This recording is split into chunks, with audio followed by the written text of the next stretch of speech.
You see, the question isn't whether AI will change the job market. It already is. The real question is, how do we adapt? Because when change knocks, we have two choices: resist or evolve. We're not just talking about robots taking over. We're talking about a fundamental shift in how we work, why we work, and what we bring to the table that machines never can. This isn't about fear, it's about perspective. It's about understanding what's happening, what it means for us as leaders, teammates, creators, and people, and how we can step forward into the future with purpose, not panic. If we want to understand how AI is shaping the future of work, we need to start with what it's best at: patterns, predictability, and repetition. AI thrives in environments where tasks follow clear rules, where logic is linear and outcomes can be measured in data. So when we ask what jobs are affected by AI, the answer starts with those that require routine, not creativity. The roles where the same process happens over and over again, where human intuition and empathy are not essential, are the first in line for transformation, or the first to be lost. Think of data entry. AI can process thousands of lines of data in seconds, faster, cheaper, and with fewer errors than any human ever could. Bank tellers, basic accounting clerks, inventory managers, telemarketers. These roles, once reliable and repetitive, are being automated through intelligent systems and algorithms. It's not personal, it's progress. And it's happening whether we like it or not. Take customer service, for example. For years, it was about scripted responses, standard procedures, and efficiency. Now, AI chatbots can handle 80% of those queries, faster, always on, and never needing a break. But here's the nuance. When the problem becomes complex, when a customer is upset, confused, or scared, that's when the human connection becomes irreplaceable. So the role doesn't disappear, it evolves. It becomes less about reading a script and more about reading a person, less task-based, more relationship-driven. Let's look at manufacturing. In many factories around the world, robots already handle the assembly line work. They weld, paint, sort, and pack with surgical precision. What once took 10 hands now takes one robotic arm and a few lines of code. And while this does displace some jobs, it also creates new ones. Roles in robotics maintenance, AI programming, systems analysis. But those new roles require new skills, which means we can't afford to stand still. The future of work will not be handed to us, it will be earned through learning, curiosity, and adaptation. Even in fields like law, AI is disrupting the norm. Legal research that took teams of junior associates hours to complete can now be done in seconds by AI. Reviewing contracts, analyzing case law, predicting outcomes. Tasks once deemed too complex are now within the scope of advanced algorithms. But again, the judgment, the strategy, the human context, that still belongs to the lawyer. So while the tasks change, the thinking behind them becomes more valuable. This is the pattern. Wherever tasks are mechanical, predictable, and process-driven, AI is stepping in. And this isn't something to fear, it's something to understand. Because once we understand where AI thrives, the value of being human, of emotional intelligence, creativity, empathy, leadership, becomes clearer when we stop trying to compete with machines and start complementing them.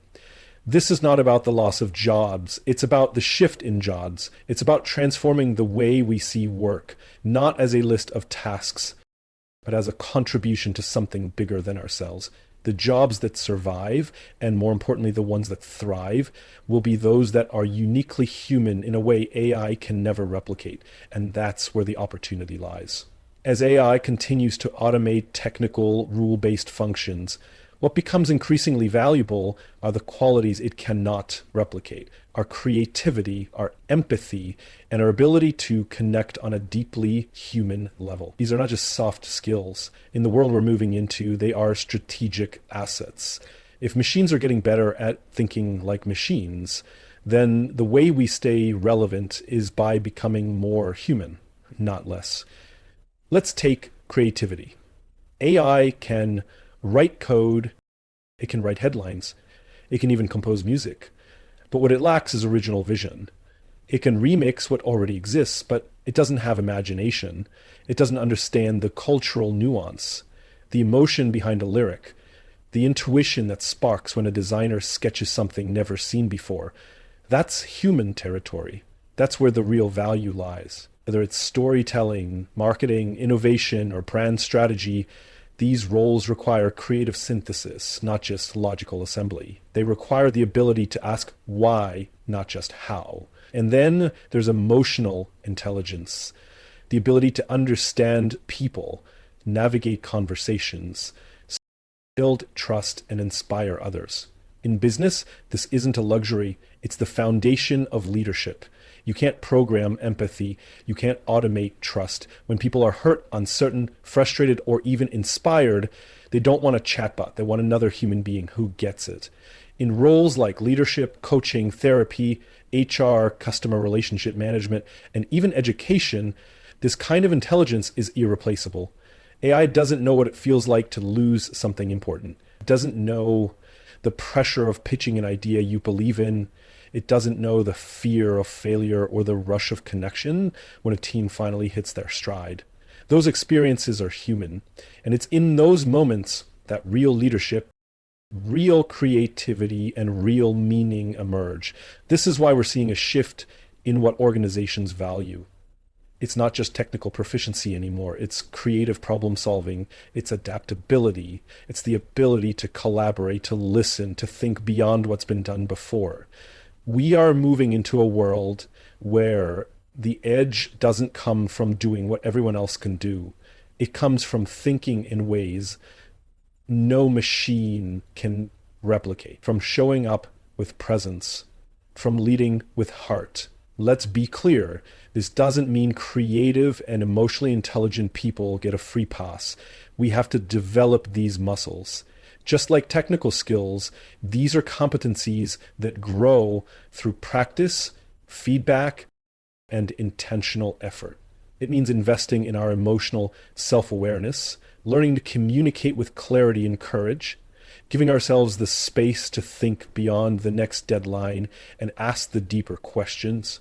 We also have to start seeing these skills as business critical, because they are. An emotionally intelligent leader retains more talent. A creative marketer reaches more people. A thoughtful designer builds a product that actually resonates. These aren't side benefits. These are bottom line impacts. And they're only becoming more important as automation increases. So when we think about the future of jobs, when we ask what's safe, what's growing, what's worth investing in, the answer isn't found in a technical checklist. It's found in your ability to do the things that AI can't, the things that make us human, to see patterns where others see noise, to feel what another person is feeling, to make someone believe in a vision that doesn't exist yet. That's the competitive edge now. We can't outsource purpose. We can't automate trust. We can't replicate soul. And those are the things that drive real progress, not just in business, but in life. So if you want to future-proof your career, start with what makes you most human, because that is exactly where your value lives. In a world where the rules keep changing, the most valuable people aren't the ones who know everything. They're the ones who know how to keep learning. The rapid rise of AI isn't just a technological shift. It's a call to evolve. And the skill that will matter most isn't coding or data analysis. It's adaptability. It's your ability to embrace change, to learn in real time, and to reinvent yourself over and over again. Think about it. There was a time when being the best meant mastering one skill, climbing one ladder, staying in one career path for 30 or 40 years. That world is gone. Today, industries are transforming faster than ever. Entire job categories are being disrupted and new ones are popping up that didn't even exist 5 years ago. And what that means is simple. If you're not learning, you're falling behind. But here's the good news. Adaptability is a mindset. It's not something you're born with. It's something you build. It starts by letting go of the idea that your value comes from what you already know, comes from the belief that you can learn anything if you're willing to do the work, that you can grow, shift, and show up differently when the world demands it. That's what keeps you relevant. That's what makes you unstoppable. Lifelong learners don't get left behind. They stay curious. They read, listen, ask questions, take feedback, take risks. They don't pretend to have all the answers. They just keep showing up, asking better questions and figuring it out. They're the ones who go from being a graphic designer to a UX strategist, from a retail associate to an e-commerce consultant, from a data analyst to an AI integration specialist. Not because they had it all figured out, but because they didn't stop evolving. And this isn't just about hard skills. It's about emotional and cognitive flexibility. It's about knowing when to pivot your strategy, when to upgrade your tools, when to question your assumptions. It's about being okay with not knowing and staying open to new ideas, even when they scare you, especially when they scare you. Look at the people who are thriving in this new world. They're not the ones clinging to the old ways of doing things. They're not resisting change. They're writing it. They understand that discomfort is part of the process, that making mistakes is how you grow, that success isn't about staying in control, it's about staying in motion. This is where mindset matters. Because if you believe your intelligence is fixed, your skills are fixed, your path is fixed, you'll get stuck. You'll see change as a threat. You'll wait for the world to slow down and catch up with you. But if you believe you can learn, that your potential is fluid, you can get better at anything with practice, then change becomes an opportunity. Every shift in the landscape becomes a new road you get to explore.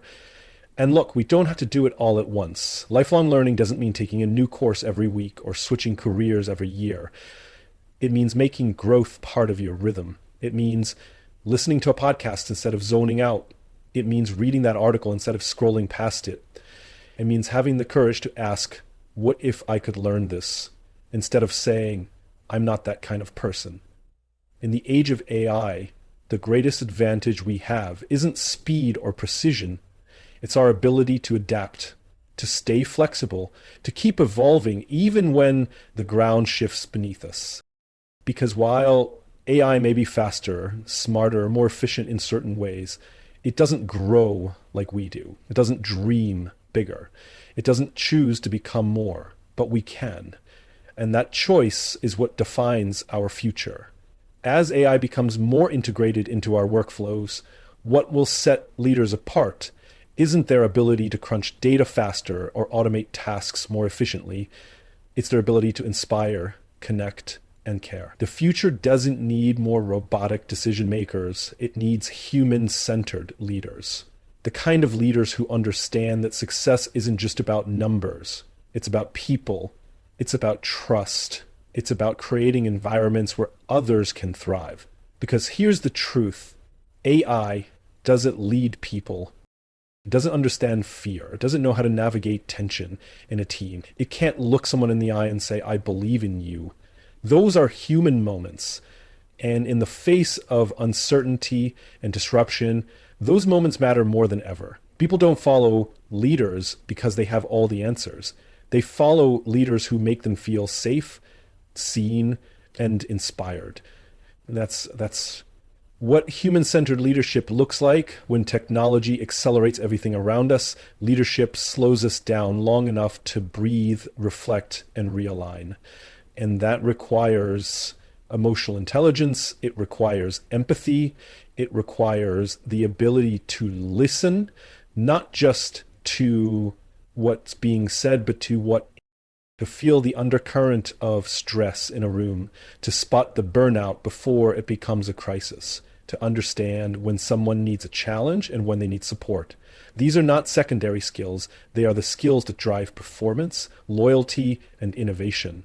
And let's talk about culture. AI can help you measure engagement, sure, but it can't build culture. Culture is created in the way we treat people, in how we handle mistakes, in whether we reward collaboration or competition, in whether people feel like they belong. A healthy culture doesn't come from software. It comes from intentional leadership. It comes from leaders who model vulnerability, who own their mistakes, who celebrate effort, and who care about their people as much as their profits. In this new landscape, leadership isn't about control, it's about influence.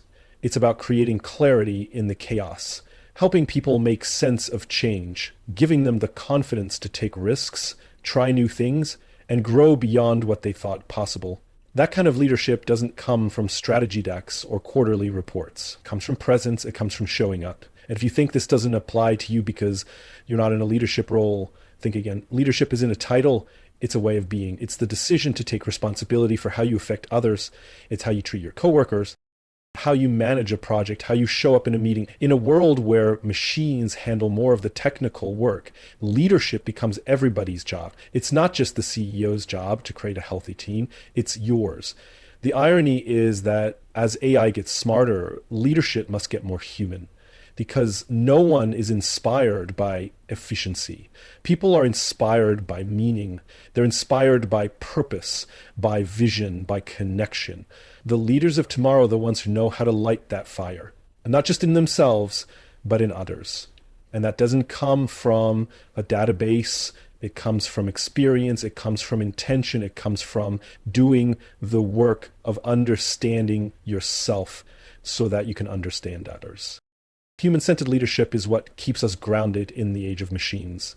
It's what ensures that progress doesn't come at the expense of well-being, that growth doesn't mean burnout, that innovation doesn't destroy community. If we want our organizations and our world to thrive as AI evolves, then we need leaders who lead not just with their minds, but with their hearts.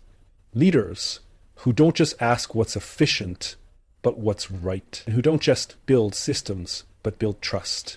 The rise of AI challenges us to ask a deeper question: what is truly valuable? For years, we've associated value with output, with productivity, with efficiency. But in the age of automation, those metrics are no longer enough. If a machine can complete a task faster, cheaper, and more accurately than a human, then the human value proposition must evolve. And that evolution starts by redefining what we mean by value. We're not just talking about economic output anymore. We're talking about creativity, empathy, ethics, collaboration, human traits that no algorithm can replicate at scale. In business, this means shifting how we assess performance. It means moving beyond KPIs that focus solely on deliverables and asking, what did this person contribute to the culture? How did they help others grow? What ideas did they bring to the table that no machine ever could? Let's be clear. This isn't about competing with AI. Actually just reporting, and it's about complementing it. It's about understanding where machines excel and where humans are irreplaceable. AI can process data, but it can't imagine. It can analyze behavior, but it can't feel. It can generate content, but it can't craft meaning the way a human can. And that's where we shine. That's where our value lies, in the gray areas, the emotional landscapes, the nuances of leadership and design and connection that machines will never master. In this new context, value isn't just about what you do. It's about how you think, how you solve problems, how you approach challenges with curiosity instead of fear, how you make others feel seen and heard. Your value is in the questions you ask, not just the answers you give. It's in your ability to connect dots in unexpected ways, to bring a fresh perspective, to spot opportunities that data alone might miss. Businesses need to stop measuring employees like machines and start recognizing the full spectrum of human contribution. Innovation doesn't come from efficiency. It comes from imagination. It comes from people who dare to challenge the norm, who dream bigger, who push boundaries. When we value only speed and accuracy, we discourage risk-taking. But when we start rewarding courage, creativity, and contribution, we create space for something truly remarkable to happen. Let's also talk about emotional labor. The ability to hold space for a colleague, to navigate conflict with empathy, to build trust within a team. These are invaluable, often invisible contributions that machines can't touch. And yet, they're the foundation of resilient teams and thriving companies. AI can optimize processes, but it can't foster belonging. That's your job. That's your gift. Redefining value also means questioning how we reward people if We continue to promote based solely on output. We send the message that who you are matters less than what you do. But in this new world, who you are, your mindset, your integrity, your impact on others is everything. It's what makes teams work. It's what drives sustainable growth. It's what shapes the culture and future of every organization. There's a growing realization in forward-thinking companies that human value doesn't fit neatly into a spreadsheet. That the most valuable team member may not be the one who closes the most sales, but the one who lifts everyone else up. That the creative who brings one world-changing idea to the table is worth more than 10 who stick to the script. When we expand our definition of value, we unlock hidden potential in our people, and we allow our businesses to thrive in ways no algorithm could ever predict. Ultimately, redefining value in the age of AI is not just a strategic shift, it's a philosophical one.